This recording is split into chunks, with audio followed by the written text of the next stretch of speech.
Hi, Paul Slack. It's Good News Plan. I'm speaking to Picabo Street. Hi, Picabo. How are you? Hi, good. How are you? Okay, you're an Olympic gold medalist. Congratulations and on your great success. You like those winter sports, don't you? I do. I love them. Well, I grew up in winter wonderland, so that's I made the best of it. Where did you grow up? I grew up in Sun Valley, Idaho, actually. Oh, okay. All right. Yeah. So Sun Valley, Idaho is not so close, but not so far from Lake Tahoe, which is where you are now? Well, it is, but there's an interesting connection. My father actually grew up in Yuba City, California, Okay. and went to school in San Francisco, and then went up to work in Squaw during the '60 Olympics, fell in love with skiing, learned how to ski. That's what ended up essentially turning my parents on to Sun Valley, and that ending up being where I grew up and skiing being a part of our family deal. So it all starts in Squaw for me. 60 Olympics. Wasn't there a good hockey team maybe back then? There was a good hockey team, and actually the lucky Chase Sapphire members this weekend are not only getting to ski with me, but they get a chance to meet members of that hockey team. Well, I'll never forget cool? that moment. Oh, I know. Me too. You know what? I actually carried the torch up the stairs with Cami Granado in the 2002 Olympics in Salt Lake and handed the torch off to Mike, and that was an amazing moment for us as well. That was like,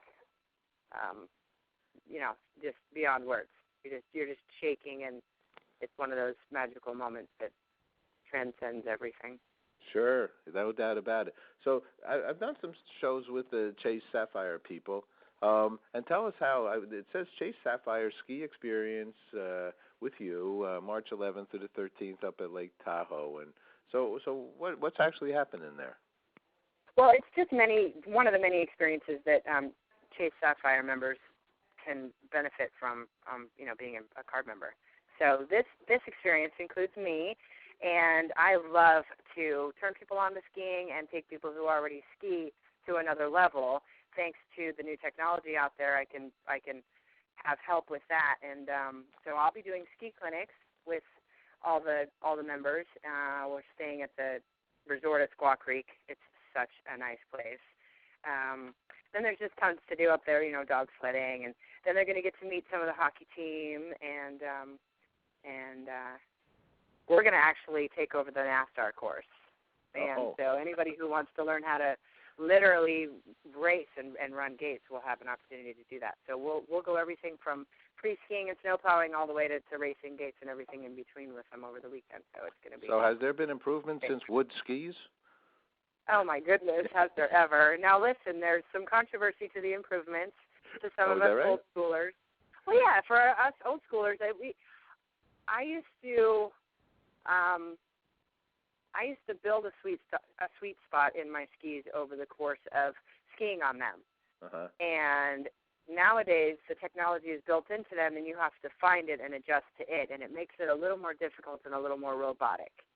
Really? And so for us, we didn't have as much technological help getting our turns done, and so we kind of had to feel it and do it more ourselves, and so it's just different, and I love both ways, but I'm always going to kind of love the long boards and more of a floaty, free-flowing with the mountain kind of a thing as opposed to so much precision. With me with skiing, I'll just say it, and I've skied over there in Lake Tahoe, but the best time I had ever skied in my life when I was younger, I'll admit I could not see where I was going. And for the first time, this was a Jiminy Peak up in the Berkshires, I recollect, and for the first time, I actually felt what I was doing with the earth. Me and the earth, like it was like at one. It was probably the only time, but another time I'm quite reckless. It is. It really is, and it's so funny because that's the love-hate of it for people with the fear factor. Because in order to feel that close, you have to be riding on what so many people and fellow competitors in different sports have always teased us about is, you're on this paper-thin two little boards underneath your feet, and you're screaming down the mountain at freeway speeds, and it just must be there's a wow factor there. There's just a wow factor. So Is yeah, the key anyone to who's got feeling close to it. comfortable? Is it the key to when you're skiing? The key to feeling comfortable, knowing how to stop. Well, of course, yes, absolutely. And you know what? That's the first thing I teach people. So, that has to be intact first and foremost, and then you have to get really good at that. The faster you go, the better you are at stopping. And then, yes, you're willing to take more risks because you know ultimately where the end is that you can create. Uh-huh. Now, this looks like a pretty good deal here. Chase Sapphire offers an entire weekend package for, it's like 75,000 credit card reward points, right? Or about $750? I mean... Yeah, that's about a $750 value. Yeah. Please. I know. And the resort is awesome, and we're going to be really intimate with the ski clinic part of it, and then there's just so much going on at the resort and the hockey team, and so... and that's just one of them. This is just one of them. So yeah, I went to the site. I guess there's a lot of things that Chase has in that regard to reward opportunity. Yeah, Chase Sapphire has a ton of things in that way. So and you have to be careful because your points add up quick, and these events come and go. So it really, I encourage the members to pay attention to their points and what's available to them because this is a hoot. This is a good time. It's a win-win-win situation. Everybody's having a good time. It's really good. So what about this? Did you say dog? I read the dog sledding. Dog sledding. Yeah. They have it right there across the big meadow.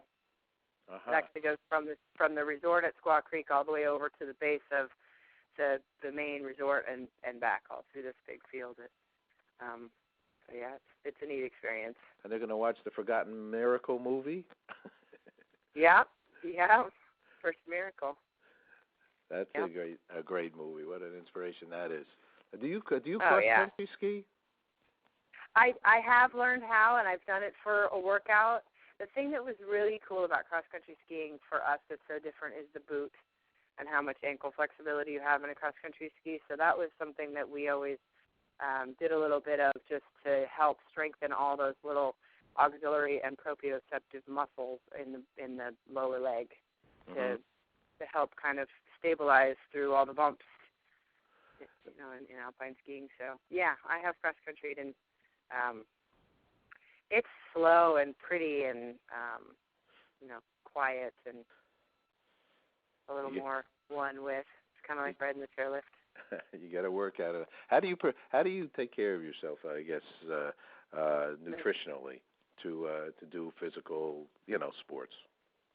Well, for me now, the whole nutrition thing is really a habit. It's I can't get past knowing what combinations of foods do what to me and in what quantity. So for me, it's really it's really pretty easy. And I've got young ones, I've got kids, and so I'm always cooking and preparing stuff for them and always making fresh stuff for them. So I just keep my food, bottom line, as fresh as possible. As close to natural as possible is the main goal that I have in mind. Drink a ton of water, and my kids keep me young. Are they skiers? You start them off on the bunny slopes? They are skiers, and yes, they've all learned how to stop. And in fact, one of them, my 6-year-old, he wants poles. He's adamant for poles and wants to actually kind of be like, I'm not going to ski without him, and he's not quite to where he needs him yet, and so we're a little bit of a standoff. But it's a beautiful thing. You're living a dream. I pinch myself daily, and I thank the Lord for the blessings daily. Yeah, and I would say that my life has dreamy elements, but it's not without its valleys as well. So, but I choose to look at life with goggles that are half full. The glass is half full for me, if you will. Rose-colored lenses. That's a nice way. I know you had a dog and stuff. Can you ever bring the dog up there with yourself? I mean, dogs probably cross country. Can you take a dog cross country skiing? Yes, cross country is easy with your dog for sure, and you have to just check with whichever track you're skating at for the day or skiing at for the day to know if you can or not. And there are dogs that go up on the mountain and alpine ski. They're usually avalanche dogs and assistant dogs for the ski patrol. Okay. Yeah, it's amazing to see them bolting around the mountain. That's fun. There you go, man's best friend. Best friend, you got it. A lot of good stuff. So this is great. Chase Sapphire and Ski Experience, a lot of good stuff here. Let me ask you one more question. Is there anything else that we should be letting our audience know about, Picabo? Well, I think that I just want them to know that stuff like this happens all the time, and they need to be out paying attention. And if you are a Chase Sapphire member, log on and go look at what your next opportunity is. And if you're not a Chase Sapphire member, it's time for you to sign up. There you go. We are having a good time. Sounds good. Then last question. Then what's your good news? What's good news for you, Picabo? What's good news for me? Right. Well, good news for me is a happy family and everybody figuring out how they all fit in, and then watching spring come alive. It's all good. Okay, well, it's a pleasure and honor to get to speak with you. Congratulations on your great success. You'll continue doing that, right? You still ski away, right? I do still ski away, yes, and I do, a few events throughout the year for charity and fundraising efforts. And, I've got tons going on always, so I know I'm not easy to find, but it's worth it when you do, so. Perfect. Okay. Okay. I've got irons in the fire going, too, so. Do you have a website also? Because I see we have a... I do not. I do you not. don't?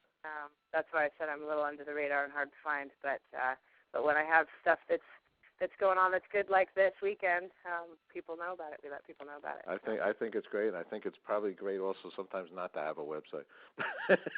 Yeah, I'm not. I love computers and what they can do, but also I have I have my skepticism about them as well. So yeah, I'm a human contact person. Anonymity, me as well. So that's all cool. Well, when you come with the family or whatever, and you're in New York, give us a holler, and next time we'll put you in some video if you care to. You can maybe talk about some of the charitable kinds of things you're doing as well, because that's all good news as well.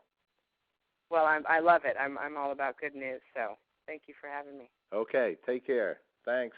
All right, you too. All right, okay, bye-bye. Bye-bye.